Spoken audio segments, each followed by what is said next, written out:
conversa da nossa primeira entrevista com o urologista Wagner Ruiz. O assunto é cistite.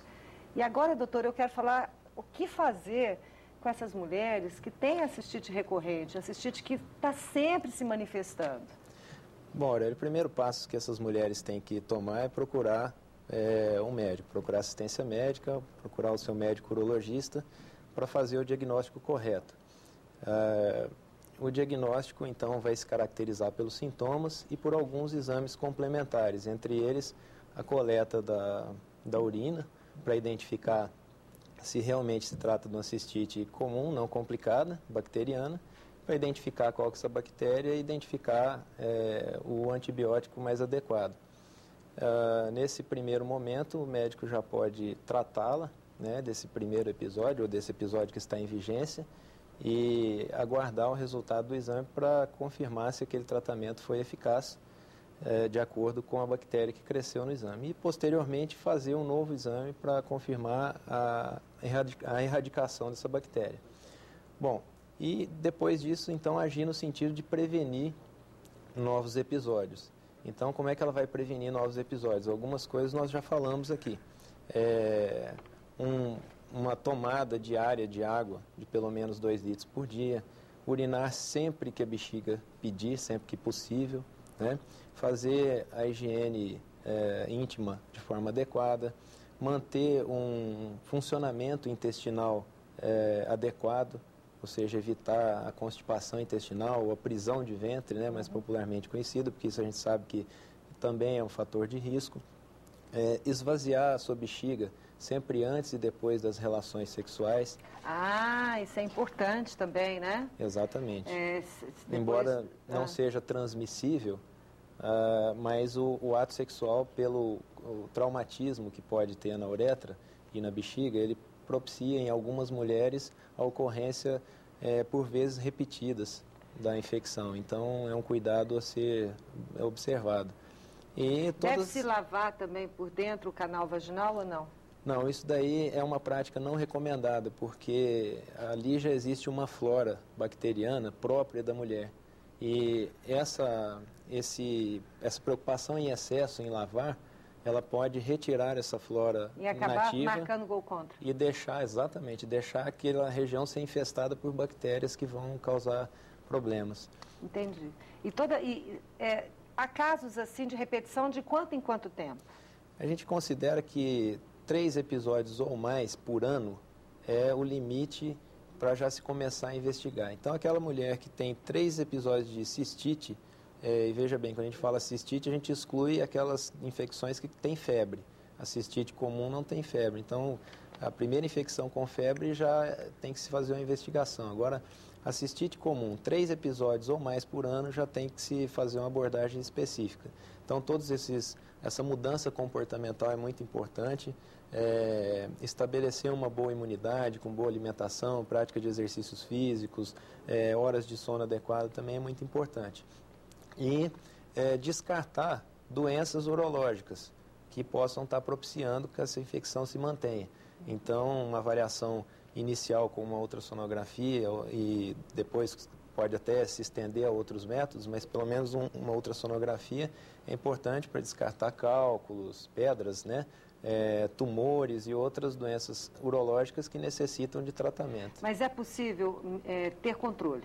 É possível ter controle com temos todas essas mudanças de comportamento e, além disso, a medicina dispõe de algumas opções de tratamento auxiliar para diminuir o número dessas infecções e a gravidade delas. Então, entre elas, a gente pode citar rapidamente tratamentos mais prolongados à base de doses profiláticas de antibiótico, doses preventivas, para tentar manter essa urina estéril por mais tempo, evitar a recorrência. Existe um suco no mercado de uma fruta que ela só cresce na América do Norte, mas nós temos disponível para comercialização. Como é que chama esse suco? É a base de cranberry. Cranberry, eu já ouvi falar. Ele tem que ser tomado pelo menos 300 ml por dia, recomendado 2 tomadas diárias, de manhã e à noite. E também, é gostosinho, não é? Gelado, ele tem um sabor agradável. E acha-se fácil isso, doutor? Hoje tem disponível no comércio, tem alguns lugares que se consegue, talvez o preço ainda seja um fator impeditivo, mas está reduzindo já a disponibilidade. Cranberry. Uhum.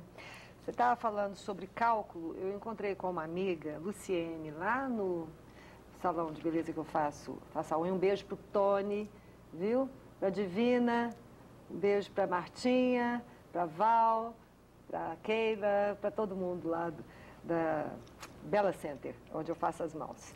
Bom, aí eu encontrei com essa amiga e ela falou, Aurélia, já... Porque a mulherada, você já viu, né? O que você vai falar hoje? O que você vai falar cistite? Aí choveu. Porque realmente, é muito comum as mulheres terem cistite.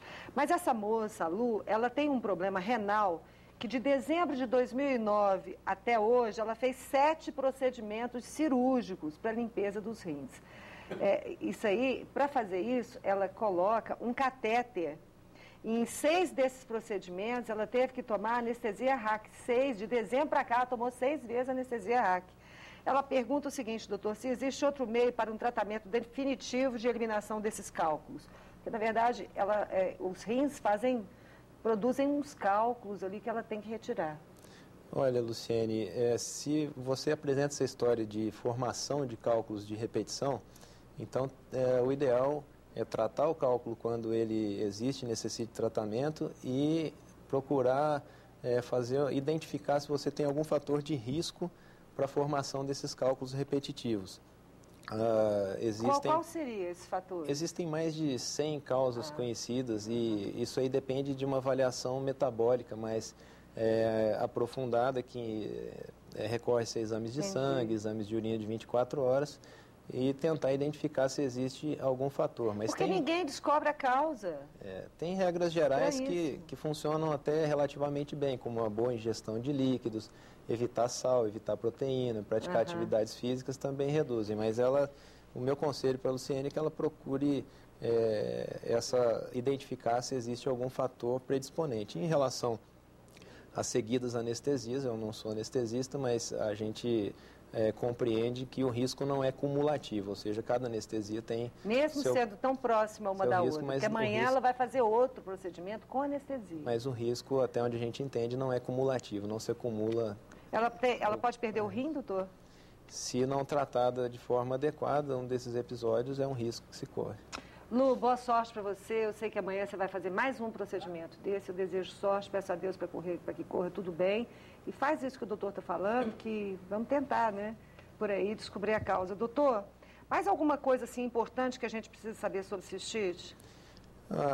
Em geral, é aquilo que a gente já disse, né? Pode causar câncer, não, né? Não tem nenhuma relação. Transmissível né?